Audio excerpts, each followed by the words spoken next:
I stood frozen in the living room, my breaths coming in quick gasps, my heart pounding so hard that it felt like the entire world around me was shrinking. The dim glow from the table lamp cast eerie shadows on the walls, making the atmosphere heavier, almost suffocating. In front of me stood Mason, David's son David, my devoted husband. His sharp eyes were locked onto mine. His hands clenched tightly at his sides, as if he was trying to restrain something threat to break loose. This moment was nothing like anything I had ever prepared for. Everything had gone too far. Just minutes ago, I had been sitting on the sofa, a glass of red wine by my side, savoring the rare tranquility of an evening without David at home. The house was unusually quiet save for the rhythmic ticking of the clock on the wall. I hadn't expected anyone. But then the front door suddenly opened, and there he was. Mason is stepping into the house unannounced. At first, I thought I was imagining it, but no. It was him appearing without warning. Mason. I called his name in my voice breaking, barely audible. He didn't respond immediately. He stood there tall and imposing in the muted light, his gaze meeting mine with an intensity that sent a shiver down my spine. I could sense the turmoil in his eyes, something far more complicated than mere surprise. It was deeper, harder to define. I didn't expect you to be back, I stammered, trying to gather myself. Just came to grab something, he replied shortly, but his tone carried an undeniable hesitation. I didn't know you were here. We stood across from each other, the silence between us thick and almost suffocating. My throat felt tight, as if any words I tried to utter would shatter the fragile barrier. We both seemed desperate to maintain. Mason took a step closer to his eyes, never leaving mine. But there was something different in his gaze. Not just curiosity, but a raw, unspoken intensity that I couldn't name. Are you okay? He asked, his voice soft but layered with unspoken meaning. I nodded, though I wasn't entirely sure I was telling the truth. Yeah. Just surprised to see you. Mason moved a little closer, close enough for me to feel the faint warmth of his breath. And I knew in that moment I needed to leave the room. But my legs felt as though they were rooted to the floor, unable to move. I wondered if he felt it too, the tension crackling in the air, or if it was just in my head. He bent down to pick up the scarf I had accidentally dropped. When he handed it back to me, our fingers brushed. It was only a fleeting touch, but it ignited something within me, something I wasn't prepared for. I pulled my hand back quickly, my heart pounding so loudly that I was certain he could hear it. Sorry, Mason murmured, his voice low, but his gaze didn't waver. It's fine, I replied quickly, almost cutting him off, hoping the tremor in my voice wasn't too obvious. And then he said nothing more, but his eyes lingered, heavy with meaning, as though he was trying to communicate something we both understood, but neither dared to acknowledge. I felt trapped in that moment, unable to escape the pull of his gaze. There was something about it, something magnetic and dangerous. It made me want to flee. Yet it also made me want to stay. Finally, Mason stepped back, putting a little distance between us. I'll leave now, he said, but his voice lacked the certainty his words implied. Okay, I replied, but as the word left my lips, I realized I didn't want him to go. I couldn't explain why, but a part of me wanted to stretch this moment, to hold on to something I couldn't even define. When Mason walked out the door, the room fell into a silence so profound I could hear the pounding of my own heart. I sank into the sofa, unsure of how to process the storm of emotions raging inside me. It wasn't just confusion or fear. There was something else, something intense, something perilous that I dared not touch. I knew in that fleeting moment everything had shifted. I couldn't go back to the way things were before. I sat on the sofa, the glass of wine on the table still untouched, and the soft glow of the table lamp cast a falsely warm ambience across the room. My mind began to drift back into the past, searching for explanations for the chaotic emotions I was struggling to control. How had I ended up in this situation? It all began to change long before, and I just failed to notice. I vividly remembered the first time I met Mason, when David introduced him as an integral part of his life.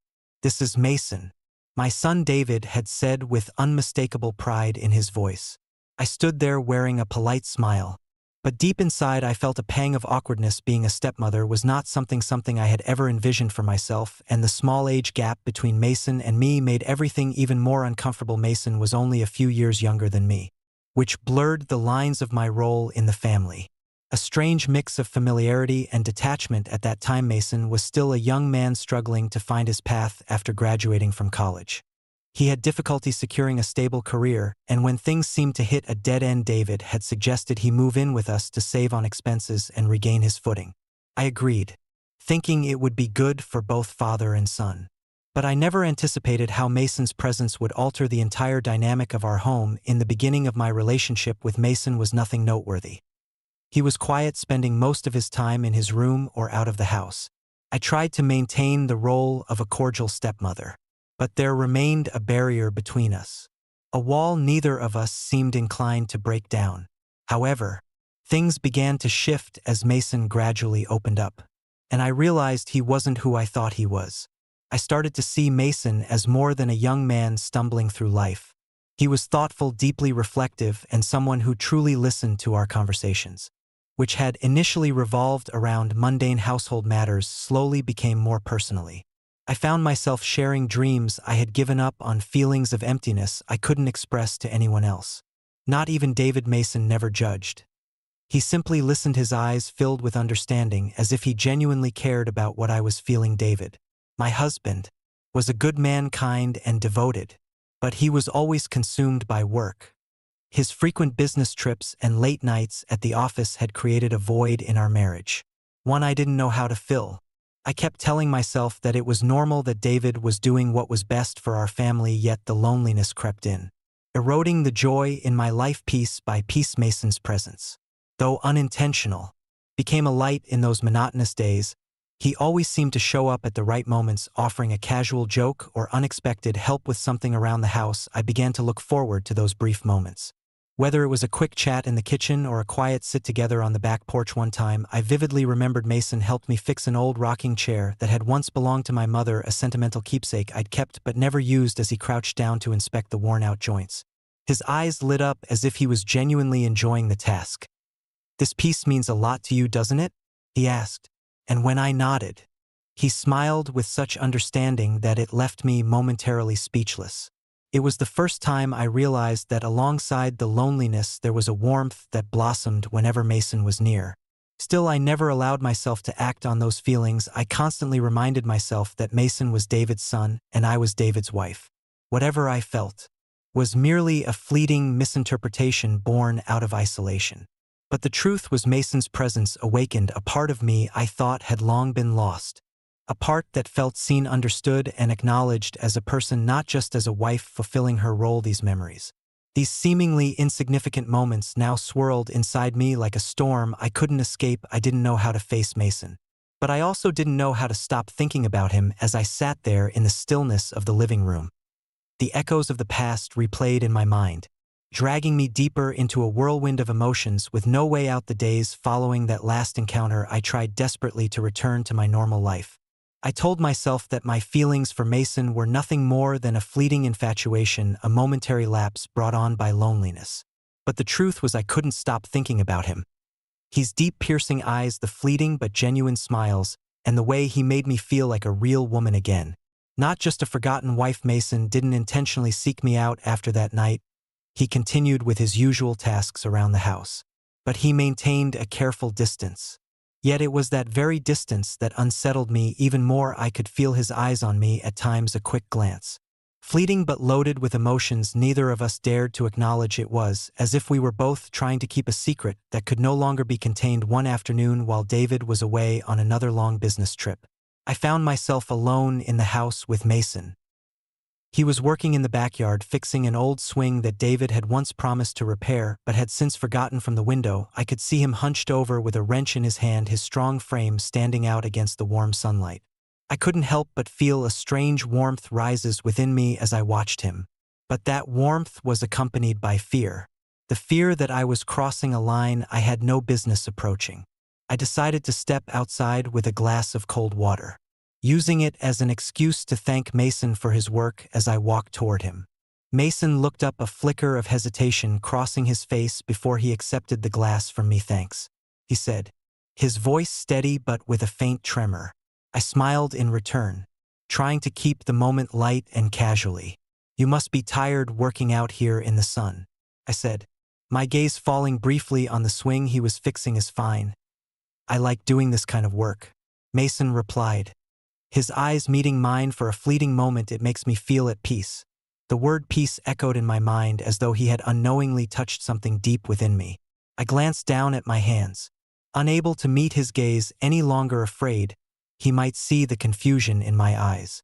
"I hope you find that peace," I said softly, my voice barely above a whisper. For a moment we both stood there in silence, the only sound being the gentle rustling of the wind. But the silence wasn't comforting. It was taut like an invisible string pulling us closer, tightening with every part passing second. Mason set the glass down and straightened up, his presence so close that I could feel the weight of the air between us. "I should get back to work," Mason finally said, but his voice was hesitant, uncertain. I nodded, avoiding his eyes, and hurried back into the house, my heart pounding as though I had just escaped something dangerous. But deep down I knew I couldn't keep running forever. That evening, as the rain poured down in heavy sheets, Mason stayed late to finish the job. David wasn't home, and in the emptiness of the house, I found myself inviting Mason inside after he had completed his work. I wasn't sure why I did it. Perhaps I simply didn't want to be alone, or maybe my emotions had overpowered my better judgment. Mason stepped in, his clothes soaked from the rain, his damp hair sticking to his forehead. His eyes held a hint of surprise at my invitation. I handed him a towel and suggested he sits down for a moment to rest. He thanked me and quietly took a seat on the chair opposite mine. The silence between us was heavier than ever, pressing down on me like a weight I couldn't lift. "I'm sorry if I'm intruding," Mason said, finally breaking the silence. "I can leave if you're uncomfortable." "No, it's fine," I replied, though my voice sounded hollow like a lie. We both recognized he looked at me. Then his eyes no longer guarded CLA. "The last thing I want is to make things harder for—" I didn't know how to respond. His gaze pinned me in place, and I realized I didn't want him to leave. I didn't want to ruin everything, but the intensity inside me was breaking through every boundary I had ever set. I leaned forward close enough to feel the warmth of his breath, and I saw that he wasn't pulling away either. "We shouldn't do this," he said, his voice rough, trembling. But he didn't move.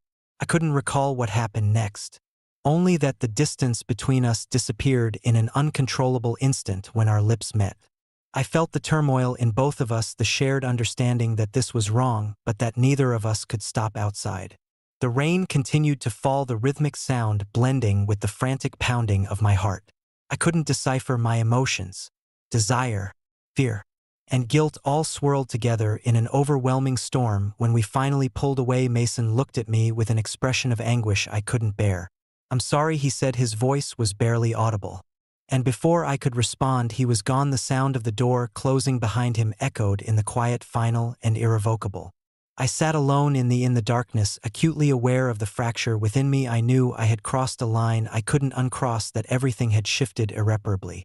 But as I sat there wrapped in my guilt and longing, I realized I didn't know how to escape the whirlwind of emotions I had unleashed, dragging me further into a chaos of my own. Making the night after that encounter, everything between Mason and me changed irreparably. The air in the house, once heavy with my loneliness, was now filled with different kinds of silence, weighed down by guilt, unease, and unspoken emotions. I tried to keep everything as normal as possible, convincing myself that what had happened was a momentary lapse, a mistake born out of fleeting weakness.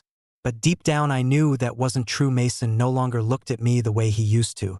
He kept his distance, avoided unnecessary interactions, and steered clear of situations that could put us in an awkward position. Yet, even without words, the tension lingered in every accidental glance, in every brief moment we crossed paths in the kitchen or the hallway. He was silent, but I could see in his eyes that he was battling himself just as I was.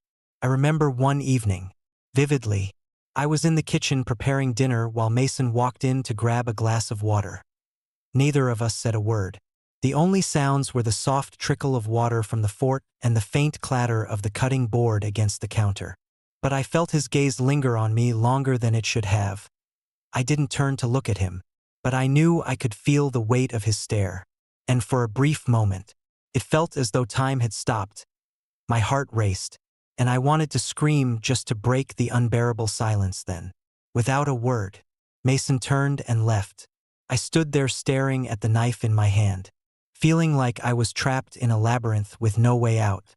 David, meanwhile, remained oblivious. He continued to be the devoted husband He believed he was providing for me, ensuring I had a comfortable life, occasionally surprising me with gifts to make up for his frequent absences.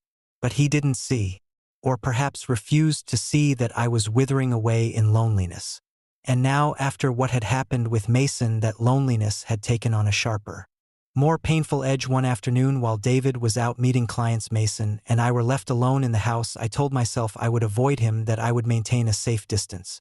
But when I walked into the living room and saw Mason sitting on the couch, staring out the window, I knew we couldn't keep avoiding each other forever. "Mason," I said, trying to keep my voice calm. He turned to look at me, his eyes filled with conflict and sadness. "We need to talk." He didn't respond immediately. He simply looked at me for what felt like an eternity before nodding. I sat down across from him, the weight of the room pressing down on me like a vice. I wanted to speak, to say something, anything, but the words were caught in my throat. "I know what you're going to say," he finally said, breaking the silence. "And I know we can't keep going like this." I nodded, though the acknowledgement felt like a dagger to my chest. "You're right, we shouldn't, but Mason, I don't know how to stop feeling this way." He looked at me, his eyes soft yet filled with pain. "You don't have to explain, I understand. But I can't stay here anymore." His words cut through me like a blade. I knew he was right, that his staying here would only make things worse. But the thought of him leaving, of him being gone from my life, was unbearable. I couldn't master a response. I just sat there, letting the pain wash over me like a storm I couldn't escape. In the days that followed, Mason began to avoid me entirely. He no longer joined me and David for meals, no longer lingered in the living room, and completely withdrew from the casual conversations we used to have. I felt abandoned all over again. This time by someone I had no right to rely on in the first place. I found myself doing irrational things, walking past places I knew Mason frequented, hoping to catch a glimpse of him. I felt ashamed of my emotions, but I couldn't stop thinking about him. I missed his smile, his gaze, and the way he made me feel alive, as though I truly mattered. One evening, while David was working late, I spotted Mason in the backyard tinkering with the swing. He'd been fixing the dim light from the porch cast shadows over him, making him look almost ethereal, a statue carved with raw emotion. I stood there frozen, unable to approach but equally unable to look away. Mason glanced up, noticing me, and neither of us said a word. "You shouldn't be here," he said finally, his voice quiet but firm. "This will only make things worse." I wanted to tell him he was right, that I would leave immediately, but instead, I found myself stepping closer, drawn to him, as if by an invisible force. I couldn't resist. When I stood before him, the space between us narrowed to mere inches away. I could hear the unsteady rhythm of both our breaths. "Mason," I whispered, but before I could say anything more, he shook his head. "Don't you?" he said, his eyes locking onto mine, filled with torment. "We both know this isn't going anywhere." I didn't know how to respond. Tears welled up in my eyes, and I turned away, walking back toward the house, leaving Mason alone in the darkness. But as I crossed the threshold, I knew that what we had done wasn't just a mistake, it had become an indelible part of me, something I could never erase, and I had no idea how to free myself from the chaos it had brought into my life. I sat silently in the living room, the soft yellow glow of the lamp failing to dispel the darkness weighing on my heart. After days of being torn between reason and emotion, I knew I couldn't continue like this. My relationship with Mason had crossed boundaries that should never have been touched, even though my heart ached to hold on to him. My mind warned me that if I let this continue, I would lose everything. I couldn't let that happen. I couldn't destroy my marriage with David, the man who had placed his unwavering trust in me, the man I had vowed to love and remain faithful to. And I couldn't hurt Mason any further, even though he now held a place in my heart that no one else could ever fill. But loving Mason was not an option. I had to end it all, even if it caused me a pain greater than anything I had ever known. That morning, as David left for an important meeting, I made the decision to call Mason. My voice trembled as I spoke to him over the phone. But Mason didn't ask any questions. He agreed to come without hesitation. I knew he too could sense the change in the air between us, a conclusion we both dreaded but knew was inevitable. When Mason stepped into the house, I could see the sadness in his eyes.